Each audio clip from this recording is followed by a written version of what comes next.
नमस्कार, मी बालाजी मुंडे, महाराष्ट्र आश्रम शाळा शिक्षकेतर कर्मचारी संघाचा राज्याध्यक्ष आहे। आज महामोर्चाचं महाराष्ट्रभर शिक्षक समन्वय समितीनं महामोर्चाचं आयोजन केलेलं आहे आणि या महामोर्चामध्ये सर्वच शाळा, जिल्हा परिषदा, आश्रमशाळा, अपंगाच्या शाळा, या सगळ्याच शाळेचा यामध्ये समावेश झालेला आहे। लातूरमध्ये मोठ्या प्रमाणामध्ये हा मोर्चा आता आम्ही कलेक्टर ऑफिसपर्यंत घेऊन जात आहोत।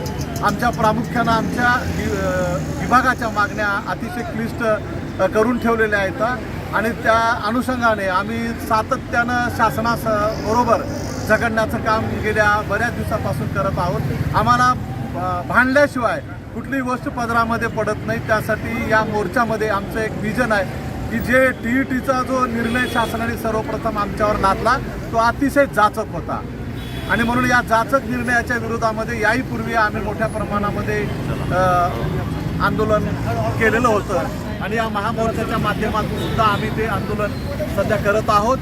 आम्हाला शासनाला एक विनंती आहे की कृपया शासनाने जे सामाजिक अभियंते तर या अभियंत्यावर अशा कुठल्याही गोष्टी लादण्याचं काम करू नये।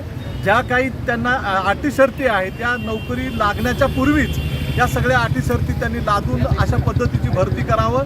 पण जे कर्मचारी 20-20 वर्षापासून सेवा करतात, 30 वर्षापासून सेवा करतात, अशा सगळ्या